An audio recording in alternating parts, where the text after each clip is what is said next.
Hello and welcome. I'm Maggie Jacqua. I'm the editor-in-chief of Whole Foods Magazine, and I'm joined by Jay Jacobowitz. He is the merchandising editor of Whole Foods Magazine, as well as the president and founder of Retail Insights. Welcome, Jay. Hi, Maggie.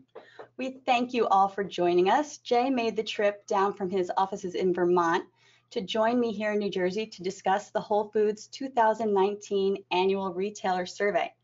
This is our 41st annual survey, so we have been doing this for a very long time. And we are happy to report that this year is our largest survey to date. It reflects data gathered from over 700 independent natural product stores. This year, as in years past, we worked with Redex Research to compile this survey. Respondents came from every section of the country, from coast to coast and everywhere in between, as well as every market size. We have small towns up to major metro areas. These are independent brick and mortar stores, and they've been in business for an average of 31 years, with 24 years under the current ownership. So that's a lot of success out there. And that makes this a reliable representation of independent natural products retailers. Now, over the past 2 years, one of the biggest questions in the industry has been, how will the Amazon Whole Foods Market deal impact the industry in general? And more specifically, how is it going to impact independent retailers? Our survey period was from July 2017 to June 2018. The Amazon deal closed in August of 2017. And that means this year's survey reflects 10 months of competition from the new Amazon Whole Foods. So the question is, how is the Amazon effect impacting independents? And I'm going to turn it over to Jay to give us that answer. Thanks, Maggie. We were really pleased to see that our over 700 stores that responded to this year's survey reported an average of $2.4 million in sales. Perhaps more important, they also reported an average increase in those sales of 1.6%. Now, as a point of comparison, the conventional grocery industry is probably growing at a little bit less than that, 1.3%. So on average, our group of independent retailers that responded to this year's survey is growing in excess of what we're seeing on the conventional side. There are 4 basic groups of foods that we consider perishables, and that's how we organize the survey. Those 4 product departments are fresh produce, frozen foods, refrigerated foods, and prepared foods. And prepared foods, throughout the report here, we refer to it as deli. It could be a juice bar, smoothie, bakery, anything that you're doing that requires refrigeration and that's highly perishable. The key to understanding the study is to figure out what your percentage of sales is from these 4 groups. So what you want to do in order to understand the survey, and before you can compare your results in your store to stores in the survey, you need to know what group you're in. So you total up the 4 perishables departments: produce, refrigerated, frozen, and deli. You calculate what percentage of sales those 4 categories total, and then you can decide, okay, am I in group 1, 2, 3, 4, or 5? This year we also added a new group, group 6. Okay, so let's take a look at the breakdown of these stores. Once you've done that math, as Jay noted, you can determine which group you fit into, and then you can compare your results to stores in your corresponding group. So if you come in with a minimum of 46% perishables, for example, you fall into group 1. These are the stores that are essentially like a Whole Foods Market or a Sprouts. If you sell no perishable foods, aside from perhaps some refrigerated supplements such as probiotics, then you fit into group 6. And here you can see the range for each of our 6 groups. So taking a look at total sales by group, group 1, which has 58% of sales from perishables on average, our highest perishables group, does $9 million in sales. Group 6, by contrast, are smaller vitamin stores. These stores are just under 1,200 square feet, average just under $500,000 in sales. So the range of respondents, the difference in sales is almost 18 times between group 6 and group 1.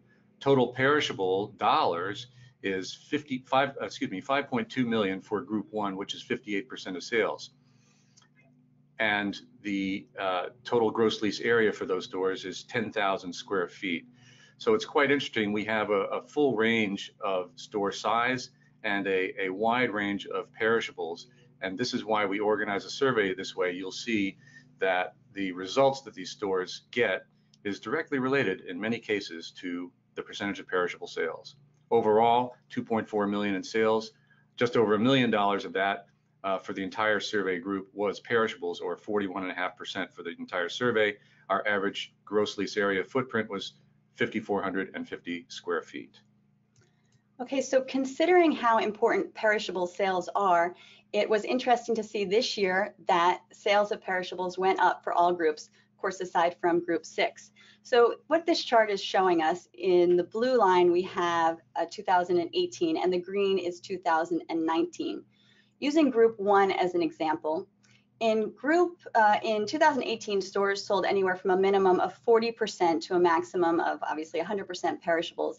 And this year, group 1 sold anywhere from a minimum of 46 up to a maximum of 100. And that's a similar story for groups 2 through 5, all putting more emphasis on the sales of perishables. All right, another way that we can look at the data from this survey, and this is actually something that we saw in years past and it played out in a similar way this year, is that retailers who sell a higher percentage of perishables sell a lower percentage of supplements. So what you're looking at here on the orange side is perishables and the blue is supplements. Using group 1, we see that supplements averaged roughly 7% of sales, while perishables averaged 58%. And then if we flip over to group 6, we see basically the opposite. These stores are selling a percentage of sales from supplements just shy of 75%, and perishables right there at 0%. In terms of customers per day, we can also see how it helps to have perishables. Group 1 handles almost 700 transactions a day. Group 6, on the other hand, 42 customers a day. It's a little bit of a different story in terms of average transaction, however. The right-hand column shows us that even if you have a large store with a lot of perishables and a big footprint, your average transaction, at least those for respondents in the survey, was $32.10. If you're a small vitamin store, and again, these stores are around 1,200 square feet, your average transaction is much larger. This makes sense because you don't have a lot of small snacky type sales. You're selling vitamins and supplements that have a higher dollar value. $40.80 was the average transaction amount. Here we look at the retail space versus backroom support areas. One of the interesting things about that we can find out from the survey when we look at it from this perspective of perishables is how does the use of space differ between stores that sell a lot of perishables and stores that sell none? Well, in group 1, as you can see, this group averages 58% in sales from perishables. They have 7,000 of their 10,000 square feet in their retail area and a little over 3,000 for the back room. That's a ratio of 69% front room, 31% back room. If you look at group 6 down at the bottom, which again, these are our vitamin stores, 1,200 square feet or so, about 1,000 square feet is retail and about 200 square feet is back room, or a ratio of 84% front room to 16% back room. Why is this? Well, if you have a lot of perishables, you need a bigger loading dock, you need a walk-in cooler, a walk-in freezer, you need a place to prepare produce, you need a kitchen with hood vents and lots of other large equipment. So it makes sense that your non-retail areas are going to take up more room. Okay, so now we're going to move on to sales per square foot. And Jay, if you could talk us through this. We report sales per square foot in 2 ways. The first way is out to the walls of your lease area, the gross lease area, or GLA. In the study this year, it was $447.57. When we look at just the retail area, which some retailers like to do, we're measuring a smaller number of square feet, and that was $624.48 in this year's survey. Okay, now we're moving on to tracking inventory. This is one of the most interesting findings from the survey each year. Overall, for all 6 groups, inventory turned 8.3 times per year. And this is the wholesale value of inventory, $166,000 on average for all stores in the survey. This is about 43 days to turn your inventory once, the total value of the inventory selling through once, replacing the total value every 43 days. By contrast, Group 1, our high perishable stores with 58% perishables, turned their inventory almost 15 times per year, or what did we say that was? Just about every 24 days? Yeah, every 24 days. A little over 3 weeks. So almost double the rate of the average survey respondent overall. So new this year, we asked people about the growing trend of delivery. We know that consumers increasingly want convenience, and this is something that is important. So what we learned this year is that 2/3 of our respondents are now offering delivery services, either direct at 48% or through third parties or a combination of the two. And 30% of the retailers we surveyed are offering in-store pickup, and 21% allow customers to order from them online. Taking a closer look online, currently the average percentage of online stores for all of the groups is 2.43%. That said, we did have respondents tell us that they plan to focus more on selling online to remain competitive in the future. So we anticipate that that will increase in future surveys. Online sales, what we're looking at here in this chart is that online sales tend to increase as a percentage of sales in stores that sell more supplements. So group 6 is selling nearly 7% online. And group 1, on the other hand, sells more absolute dollars of any group online, averaging just under 218,000, and that accounts for about 2.4% of their sales. So now I just want to pause and invite you to ask us any questions you have. You can type your questions into the questions pane of the control panel, and at the end of the presentation, we will answer your questions. So please do ask us what you're thinking. Now, up next, this is something new for this year's survey. We assembled a pro forma profit and loss statement, and Jay is going to talk us through what we see here. Right, so every store out there has a profit and loss statement, and every store has a cost of goods and a gross profit margin. And we found some interesting results from this year's survey. Group 1, which you see highlighted here, are high perishable stores, again with 58% of sales from perishables, has a 62% cost of goods and a 37% gross margin. Labor costs, and again, these include probably skilled culinarians that are preparing the foods, is 18.64%. Rent is 2.24%. Now, keep in mind that these stores do $9 million in sales. So with that high level of sales, rent can be a small percentage. Marketing, spending just over a point and a quarter, and what's left over for other expenses is about 10 points, yielding a net profit of just under 5%, 4.82%. In group 2, what was fascinating to me about this year's survey, was that cost of goods was so much higher in group 2, even though they sell an average of 37% perishables. Their cost of goods was almost 67%, almost a full 4 percentage points higher than group 1, and their gross profit margin was therefore lower by about 4 points, 33%. Their labor cost, likewise, was the highest in the survey, over 20%. Why is this? Keep in mind that these stores are about half the size of stores in group 1. They're only about 5,000 square feet, and yet they have 37% perishables. What does this tell us? It tells us that it's likely that the departments that are selling perishables, the bakery, the deli, the produce department, don't actually have enough room to really breathe and really encourage shoppers to come and shop every day. They're squeezing a 10-pound project into a 5-pound sack, if you will, and their results are reflected. They have a little bit less buying power, and they have a little bit higher costs. Excuse me. So their rent is 4%. They're spending more on marketing, a little bit, about 1.5 points, and other expenses, money available for other expenses is 1.65%, yielding a net profit of 5.57%. I'll just say that I'm a little concerned about that other category, where it doesn't leave them much margin for error or additional competition or any problems. And so I think they're at risk for having a lower net profit in future years. Group 3, these stores are 2,600 square feet and sell an average of 25% perishables. So they have a 64% cost of goods, 36% gross profit margin, just under 18% labor costs, about 4% rent. They're spending about the same on marketing, 1.2%. They've got a little bit more margin left over for other expenses and a nice, healthy, almost 7% profit. Group 4, these stores are 2,500 square feet and sell an average of 11% perishables. So we're really getting into more of the vitamin and supplement area and less into the perishables. Their cost of goods is 62%, pretty good. Gross profit margin, 37%, pretty nice. Labor percentage, 16%, rent, 6%, marketing 3%. Perhaps they're spending a lot more on marketing, almost triple, to make up for the fact that they don't have a lot of perishables. Money available for other expenses is a little over 3 points and a nice fat 8% net profit margin. Group 5, now these stores are 2,000 square feet. They sell an average of 4% perishables. So we're really talking about the stores that are emphasizing vitamins and supplements. Look at that nice cost of goods, 61%, gross profit margin, 38%. Labor is 12%. Now, what's interesting about this figure, it's so low. My theory is that in these 2,000 square foot stores, the owners are actually operating and on the floor and perhaps not paying themselves a salary that comes out on the P&L.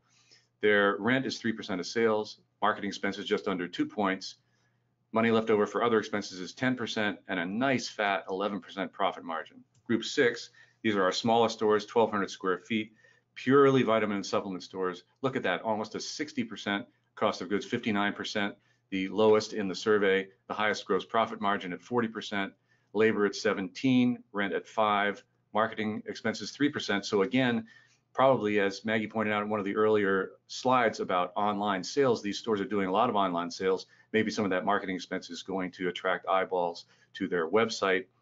Left over for other expenses, 5 points, and a nice fat, almost 10% net profit. All right, so that shows us that in many cases, the future does look bright. In our survey this year, overall, 11% of respondents told us that they are planning expansions ranging anywhere from 250 square feet up to 6,500 square feet. So the average expansion is about 4,000 square feet.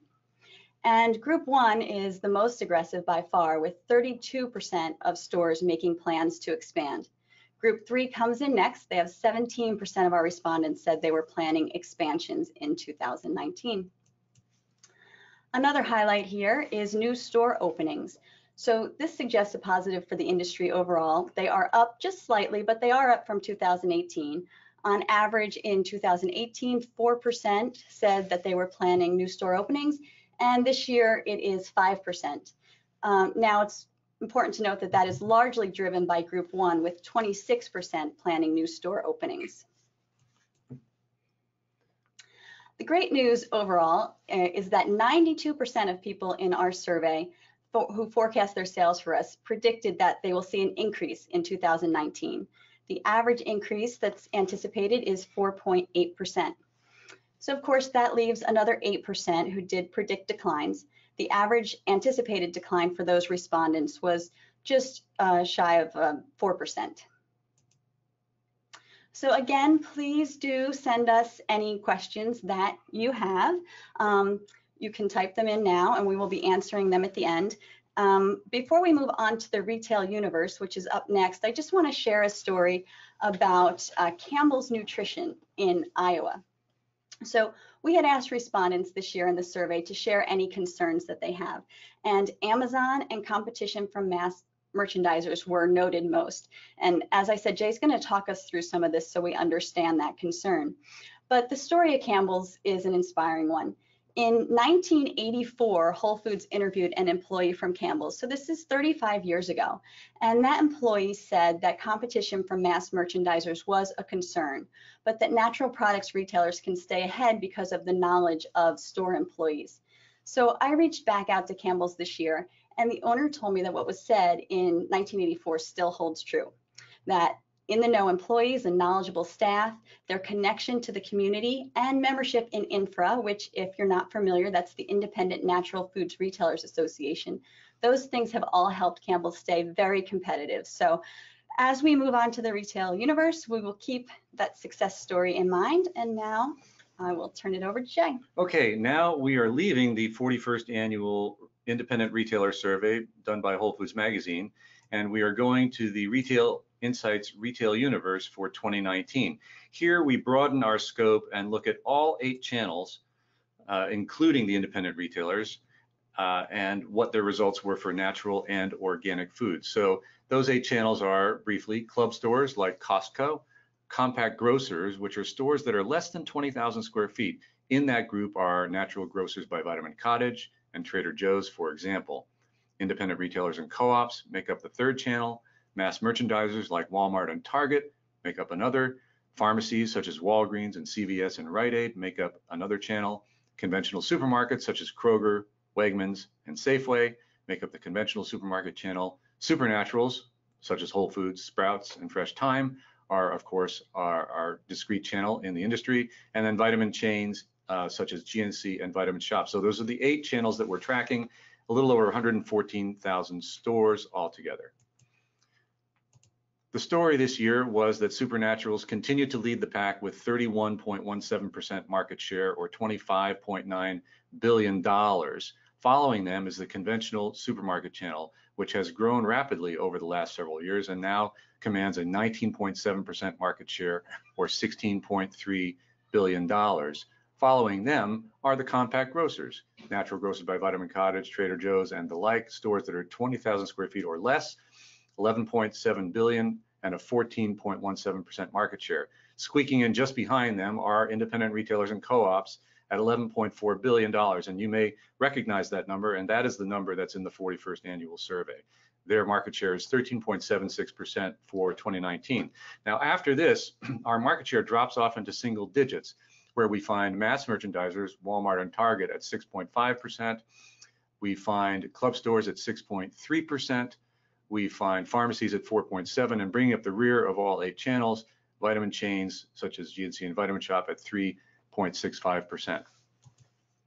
I'm sorry, could you bring that back? Just Absolutely. Sorry, my fault. No problem. I cued Maggie to move the slide. I just wanted to point out that the total sales, natural organic sales, as we were tracking through all 8 channels in 2019, is $83.2 billion, and we will talk about what percentage that is of total grocery and food store sales in just a minute.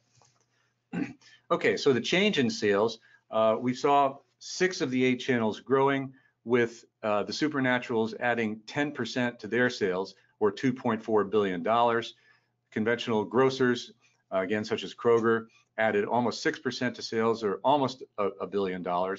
And overall, natural and organic product sales increased by $4.1 billion, or 5.26%. You may recall that I talked about the overall growth in the conventional food industry, or total U.S. food or grocery market, was just over 1%, 1.3%. So natural and organic product sales are about 4 times the rate of growth. We lost some stores in the independent retail channel. They lost about 1/3 of a point in sales, or $40 million. And vitamin chain stores, GNC closed quite a few stores, and chain stores really lost almost 12% of their stores, or $400 million in sales. Same thing is reflected in the store count. Independent, we lost about 2% of our independents, about 142 stores. We lost almost 9% of vitamin chain stores, almost 500 stores, but all the other channels added stores, and we're at about 2,855 total that we're tracking.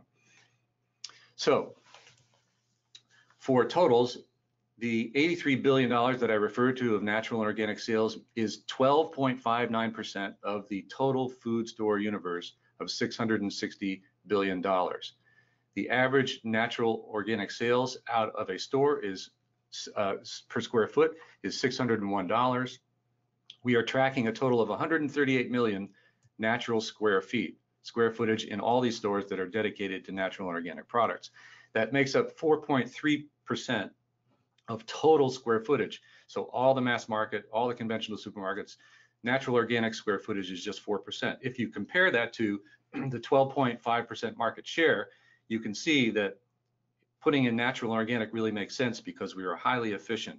We generate 3 times the amount that we allocate for our square footage. The average natural gross lease area is 1,200 square feet, and the average revenue per store across the entire universe, all 8 channels, is $725,000. All of these metrics are at record levels for the 10 years that we have been following the retail universe. All right, thank you, Jay. And now, again, we are going to move on to questions. If you have any questions for us, please do send them in now. We do have one question that is for Jay here. What is the optimal store size? So what we're finding, Maggie, is that stores are tending to get smaller. The 10,000 to 20,000 square foot space is a space that is interesting a lot of retailers. Walmart, Target are all dabbling in this smaller size. I think if you think about it, the reason is pretty apparent, which is it's much easier to find a 10,000 square foot space or a 20,000 square foot space than it is to find 180,000 square foot space to put a super center. So many of the channels are experimenting with this smaller size. So I would say that, as we saw from the independent survey, that 10,000 square foot area is a pretty sweet spot. Those stores are doing very well. And stores that were 5,000 square feet, if you remember from group 2, they were having a little bit more of a difficult time. So I would say that depending on your product mix, if you're going to have a lot of perishables, you probably want a little bit bigger footprint. You probably want to be in the 10,000, 15,000 square foot range, but not too big. And if you don't have a lot of perishables, it's fine. You can have a lot smaller footprint. All right, again, I invite you to write in and ask us any questions, any comments that you may have that we should be discussing. Please do let us know. We do have another question here for Jay, which is, what are people spending their marketing dollars on? Yeah, it was very interesting. The marketing spending was really robust this year. In prior years, it seemed that people spent less on their marketing, almost less than a percentage point in prior surveys. This year, everything was over a percentage point, and with some stores spending, some groups spending 3% or more. The single largest expense for marketing was direct mail. 19.3% of the marketing budget was spent on direct mail. The second single largest category was in-store materials. In-store materials represented 18.4% of the marketing budget. Radio was 10.4%, online was 10.1%, website 8.1%, television 6.5%, and social media 6%. So it's pretty fascinating to me that direct mail commands the largest single expense for marketing. And I think the one explanation may be that with so much noise going on the internet, and the difficulty in determining whether or not someone has received your message, shouldering the expense of actually mailing directly to a household where you know your odds of being read and being received are much higher actually makes a lot of sense. And so this may be a reason we're seeing direct mail increasing in usage. And I know, Jay, anecdotally, this was something that you had written about in our magazine, just anecdotally, about the impact that social media that you've seen with stores who just are throwing out targeted, well thought out social media, and you've discussed it with retailers about the kind of immediate impact that they see. Yeah, it is very successful. And the thing I think, Maggie, about social media that's really important is to you're publishing something, but don't grit your teeth and worry about what you're putting out there. Natural Grocers by Vitamin Cottage indicated that they had increased their social media outreach and their email blasts from 2 times per week to 6 times per week. And what they said is, it doesn't need to be fancy. It could be a recipe. So I think the point is to touch your customers where they are, where they may be looking. Obviously, online, everybody is wired up these days. And so communicating with them, having some touch point really makes sense. It doesn't need to be fancy. It doesn't need to be lengthy. In fact, probably the shorter the better for people's short attention spans and crunch time. Very true. Okay, any other questions? We do have a few minutes here. If you want to ask us any other questions, please do type them in now. And if you have any comments or anything that you would like us to go over, okay, let's see. We do have a question here. Will this presentation be available to attendees so we can go back and watch again? I know there's some info that I missed due to interruptions. Yes, this will be available in about a week. This is going to be up on WholeFoodsMagazine.com in our retail content library so that you can watch on demand. And I also invite you to, I'm sure some of your colleagues might be interested in what we've discussed here but weren't able to join us live. So please do spread the word, and that will be available, and we would love for them to come and view it. Also, Maggie, if I may just jump in for a sec, there's even more data that we weren't able to put into the print version in March or to cover in this webinar today. So do go online and take a look at the extra charts there. We have a lot of breakdown in terms of sales by department that you'll be able to find there, and I think you'll find very interesting. Also, how many full-time employees does it take to run a store of a certain size? So there's lots more data online, so I direct you to go there. I think it'll be worthwhile. And Jay, we have a question here from Doug asking us, can we go over again what stores are in groups 1 and groups 2? Sure. Stores in group 1 are 10,000 square feet on average. They sell 58% perishables. Their average sales were $9 million, 5.2 million of which were perishables. Stores in group 2 were half the size, Doug. They were 5,000 square feet instead of 10,000 square feet. Instead of 58% perishables, they sold 37% perishables. Instead of $9 million in sales, their sales were just under 3.5 million, of which 1.3 million were perishables. Great question. Thank you, Doug. Any other questions out there? Jay, anything else that you think we should touch on before we move along? Well, I would just, if you enjoyed the survey and you found it useful, and remember, add up your 4 perishables departments before trying to find out what group you're in. That's the only way the survey makes sense. Keep in mind that at the end of June is the end of our 2020 survey period, the 42nd annual survey, and we'll be sending out invitations for you to participate in that. As Maggie said, this year's was the largest survey we had, representing over 700 stores. We think the data is nationally representative. We really appreciate all the independent retailers out there that contribute, and we invite you to do so. So take a look for those invitations in your inbox shortly. We do have another question here from Jason. Thank you, Jason. Is asking, would bread bakery not be perishable? Bakery is perishable. So there you go. Bakery you count in your perishables. All right, any other questions? All right, so as Jay noted, we did cover a lot here, but there is even more in our March issue, and you can access that online at WholeFoodsMagazine.com. You can, again, read the retailer survey and the retail universe overview, and we invite you to do that.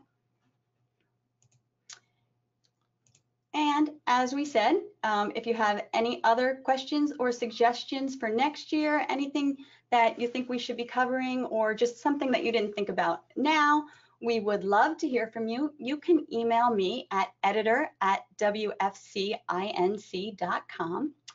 And as we did just note, this presentation will be available on our website at WholeFoodsMagazine.com next week. You can look for it in our retail content library.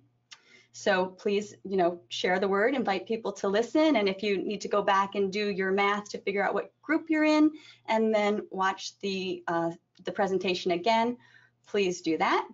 And again, any last questions before we close it out? Looks like no. So thank you all. Thank you to all the independent retailers who participated in our survey. We appreciate that you took the time. Thank you to everybody who joined us today. And thank you. I got a great job. Thank you. And you guys really did make the difference. We wish you all a wonderful day. And that is all. Thank you. Jay, thank you. Maggie, thanks.